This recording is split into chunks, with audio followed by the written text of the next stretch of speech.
राधा वल्लभ श्री हरिवंश। महाराज जी, आपके चरणों में कोटि कोटि प्रणाम।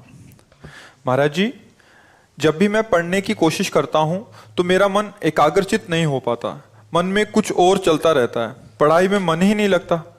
मेहनत करने के बाद भी सफलता नहीं मिल रही। महाराज जी, कृपया आप मार्गदर्शन करें।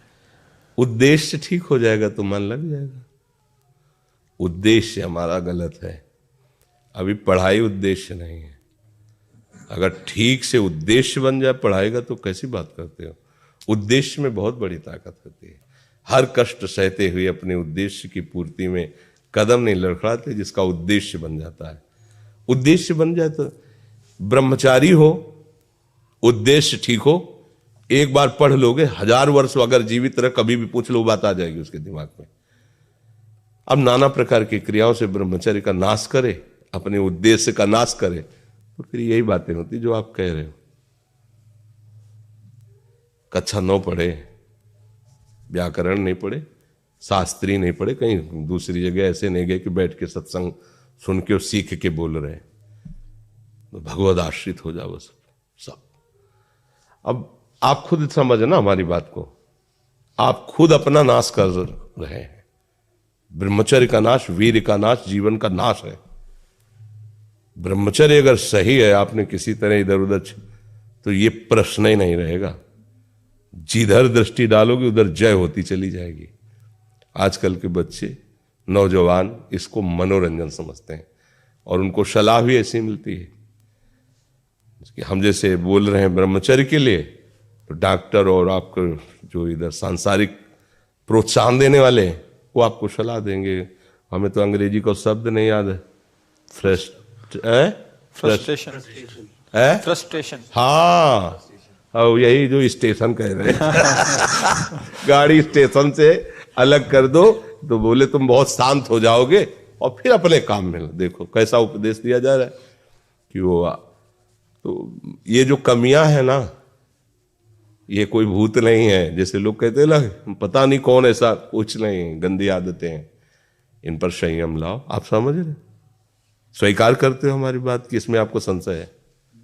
हाँ, तो आप देखो, हम आज ही सत्संग में बोल रहे थे, हमारे रक्त का स्वभाव है ऐसे, जैसे कट जाए ना तो उसका स्वभाव थोड़ी देर में गाढ़ा होने की कोशिश करेगा। यदि कहीं फ्लो वाली नस कट गई तब तो आपको वहां डॉक्टरी की जरूरत है। अगर ऐसे कहीं त्वचा में ऐसे, तो उसका स्वभाव गाढ़ा हो जाना, वो थोड़ी ही देर में वो अपने आप को बांध लेगा, क्योंकि रक्त का एक स्वभाव होता है। अगर वो बाहर किसी तरह भी आया तो ठंडा होकर गाढ़ा हो जाएगा, वो रोक लेगा। इसकी आखिरी परिणति है वीर्य, वो स्वयं से नहीं निकलता, वो इससे भी गाढ़ी वस्तु है, वो घर्षण से निकलता है। अगर आप उसको गर्म न करें चिंतन के द्वारा, क्रिया के द्वारा, तो वो नहीं निकलेगा। और जब हम उसको, तो फिर वो जीवन को नष्ट, प्राय इस पर बच्चे ध्यान ही नहीं देते कि ये कोई मार्ग भी है।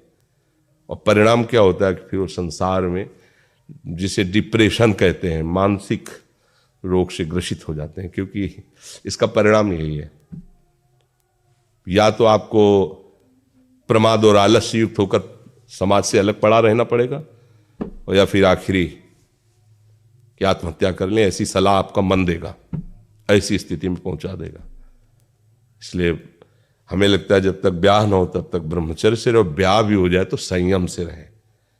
ये जीवनी शक्ति है, ये किसी के साथ खिलवाड़ नहीं करना चाहिए।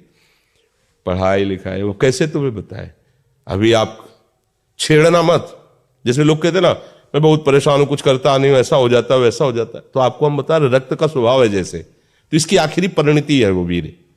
उसका स्वभाव नहीं है बहना, उसका स्वभाव ऐसा है, उसको जब तक ताप नहीं लगेगा तब तक वो बाहर नहीं हो सकता।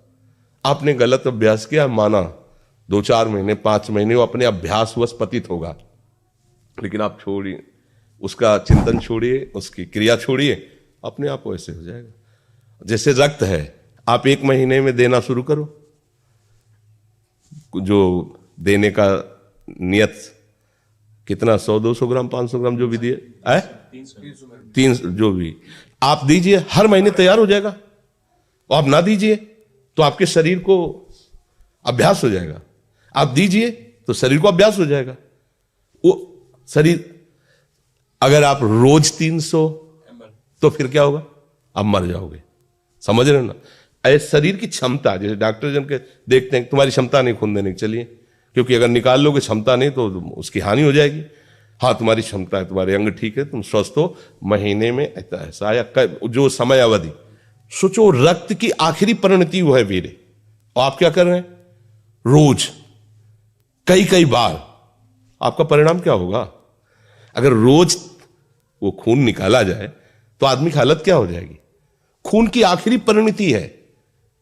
अन्न रस जो हमने पाया उसकी परिणति धीरे धीरे परिवर्तित होते हुए मांस, मज्जा, रक्त, इनके वो आखिरी सप्तम धातु है वीर्य, और उसके साथ ऐसा खिलवाड़, कैसा जीवन होगा आपका?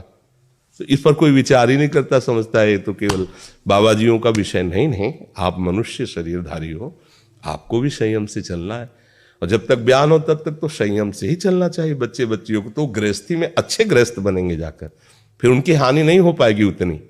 अब पहले से ही तो फिर अब वो पढ़ाई में मन कैसे लगे जब आपके पास पढ़ाई वाली सामग्री ही नहीं रह गई है? पहले क्या होता था, जैसे गुरुकुल में स्मृति आपकी कमजोर हो रही है तो मेधा शक्ति बलवान करने के लिए ब्राह्मी उसको पिलाई जाती थी, ब्राह्मी है, ये चीजें। क्यों? क्योंकि उनमें इतनी शीतलता, उनमें पौष्टिकता है कि वो वीर का वर्धन करके वीर को रोकेंगी, खास बात उसमें होती थी। अब हम इस बात को ना समझ करके फ्रेंड बनाते हैं और वो विनाश का खेल खेलते हैं जो हमारी सारी सांसारिक और पारमार्थिक दोनों उन्नति का नाश कर देता है। अब उस प्रश्न का क्या उत्तर, और उसके लिए क्या सलाह? आप सही ढंग से रहो, अच्छा खाओ पियो, थोड़ा व्यायाम करो, सबके प्रति पवित्र भाव, अभी आप आनंद में आने लगोगे। और जैसी आदतें आजकल हो रही, आनंद वाली तो है नहीं, ये तो पतन वाली ही है। चार दोस्त मिलते हैं, मदिरा पान करते हैं, गांजा और तो और क्या ड्रग्स फ्रग्स।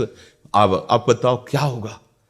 आप इतना विष डाल रहे हो अपने अंदर, इसलिए विषैली चीजें डाल रहे हो, ऐसी गंदी आदतें डाल, आपका जीवन क्या होगा? कैसा खिलवाड़ किया जा रहा है मनुष्य शरीर से, जबकि ये देव दुर्लभ देही है भगवत प्राप्ति, इसके साथ कैसा? तो बच्चों को ना तो सत्संग मिल रहा है, ना शास्त्र स्वाध्याय मिल रहा है, ऐसा ही संग मिल रहा है जो पतन का कारण क्या हो रहा है। अच्छा, बहुत पढ़े लिखे हो और शराब पी के नाली के कीड़े की तरह पड़े हो, माता पिता का अपमान कर रहे हो, मनमानी बेविचार कर रहे हो, पढ़ाई लिखाई क्या हुआ? पढ़ा लिखा से भाई विद्या तो वही जो विनय, पवित्रता, शालीनता, सभ्यता, नम्रता, ये तो सद्गुण विद्या में आज की रह नहीं रहे। पढ़े लिखे माता पिता को ऐसे डांट देते जैसे कोई नौकर से बात करता है, हम स्वतंत्र हैं। अरे विषयों के गुलाम तू कब स्वतंत्र हो गया? स्वतंत्र तो परम हंसजन होते हैं जिन्होंने इंद्रियों को अब जीत लिया और भगवद आनंद में मस्त हो, वो स्वतंत्र हैं। इंद्रियों के गुलाम तुम स्वतंत्र हो? जो विषय जब चाहता है तुम्हें गिरा, तुम स्वतंत्र हो? माता पिता, गुरु, शास्त्र, इनकी परतंत्रता स्वीकार करने वाला ही स्वतंत्र होता है। ये मनमानी आचरण जो आजकल समाज में विस्तृत हो रहे हैं ना, ये पतन, अशांति और पाप का कारण बनते हैं, जो बहुत हानिकारक है। तो बच्चा सावधानी से रहो, जो बचा है उसको संभाल लो। जीवन जब से ज्ञान हो जाए तब से अपने को संभाल ले। भाई पूर्व में गलती हो गई, आगे सुधार लेते हैं।